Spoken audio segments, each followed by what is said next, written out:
Célébration de la fête du Vaudou ce 10 janvier 2022 dans le département de l'Atlantique. Le président de la CNCV Racine Atlantique, Ronongan Klikidi Belmondo, et les siens ont célébré l'événement sur le terrain du CEG Paou. Les adeptes du culte vaudou des différents couvents ont marqué d'un sceau indélébile cette fête. Le président du comité d'organisation, Ronongan Amache, a salué tous ceux qui étaient présents et a remercié également le chef de l'État pour avoir accordé une place de choix au vaudou. Le président de la communauté des Oussou, présent à cette manifestation, qui salue l'initiative. Cette belle organisation qui témoigne aussi du sérieux que nos ancêtres nous ont laissé et que nous avons entre-temps mis de côté avec des orientations qu'on nous avait inculquées. Aujourd'hui, en participant une fois encore à cette belle fête qui consacre le 10 janvier, je me sens plus impliqué et plus encore concerné par ce qui concerne la prise en considération de nos réalités endogènes. Le chef d'arrondissement présent également à cette manifestation a remercié le président de la CNCV Racine Atlantique pour l'initiative.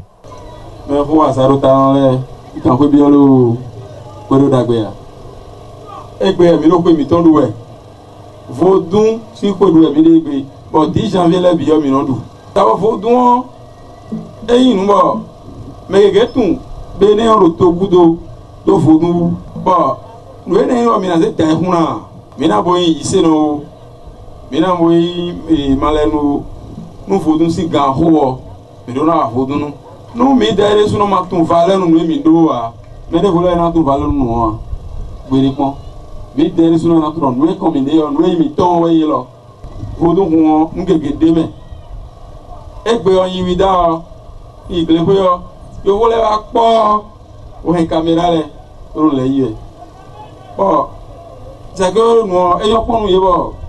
iro akparo iso e me yo voulais bon mon me lo ni o e ka ti yo voulais le aro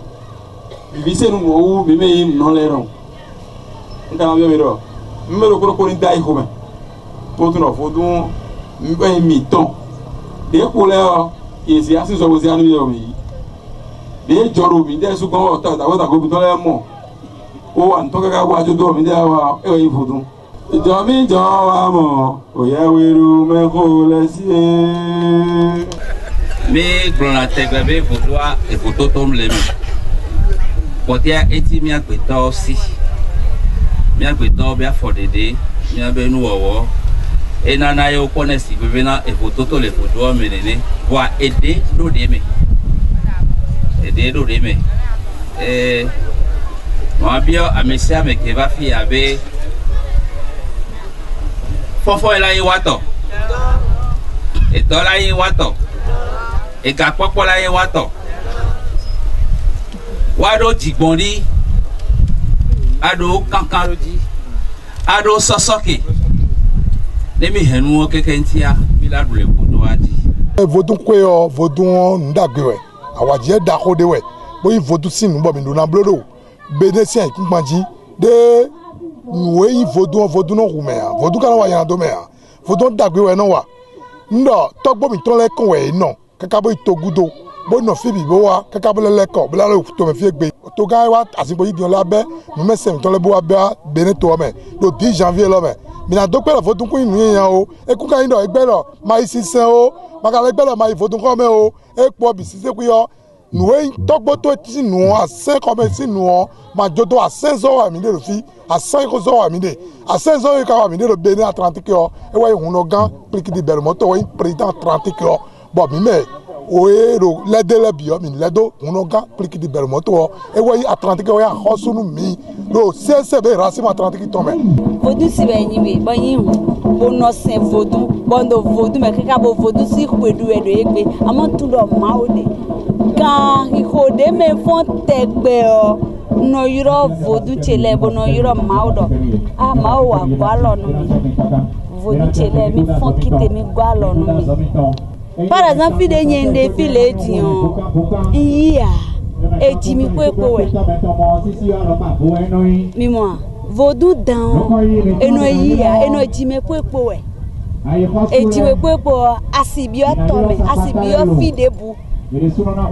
fidebu juro we yi kaka anle ko wa do eton akado eton amo fifa amo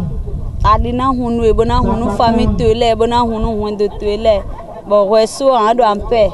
Suivons à sa suite le président Honogban Klikidi Belmondo qui nous livre ici le bien fondé de l'organisation de cette journée dans la commune de Kpaou avant de prier pour la nation béninoise. Nous sommes mis au fiegbe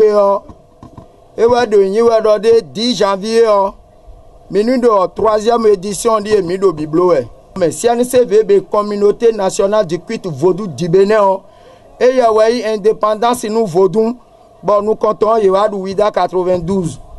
Bon, Dion et non d'Agbo Hunole, Dairo Gedengele, Yaocha Gampele, Bokeli Sassile, Menele Wedo Bipo. Bon, ouais, mon soglo. Yé mon soglo, soglo n'a signé Wemanu yo, yedo il est lewe kaka. Dion Kereku Alekoa. Kereku Alekoa, Kereku Alealo Wema Ome, Bo signé. Et ouais, Zombo, Ganhode, me midio. Mais na dokpa nous mais ne do lontome do na no po ha mi zanzan kaka ton je gbadanu egbe dion de mi wa fio mais na dokpa donu se a mi ton we bona dokpa donu préfet we bona dokpa donu maire we bona dokpa donu toga mi ton we de eye wa mais na dokpa da honi do no mama de wa na do mi kun so tun vodun mi mo do toga mi ton nu e wa nu mi do to e lo mi o eyira we a enyo ayi d'abord mettons si nous des types togu de la ouais plaewa boile na valeur vodun moke we on gbelo na no po he oku plazon plan de buna he a nous jambio me ho miton le acha miton ni bodo tuche aloda lo me we no blo todo yezi akiza lo pobo jan we dion e vo ntia me nu akiza do po me bo aja won no vewu e we zon bo ndo penu mi bodo tichanu mi bodo fofo chele hunoga chele ti ateme o mena yi sin fifa podo aha pobo na hode do to odi ago medo ago do lawe la tonji we medo meyo jinu kunsin podo an kunpa po meyo weze do po we ho meyo mono kufo gbanga se nche lili dati wozo zi okude do kiku ero pado to me meyo eme bigo javalu FIFA nous tovile bisese asonde wa bomina du pe mi tombo na mo gboje do giglowe ason eno ina ikun ye do jali vite jati si demale wa bodo ya donu mi menele o ko be na si alibo yan gbe lo na de asiko si glonu e 2 days wa to ye dele de su e to na ihu e na ku to bi de bua FIFA we mi mo ke to de na do pe e na do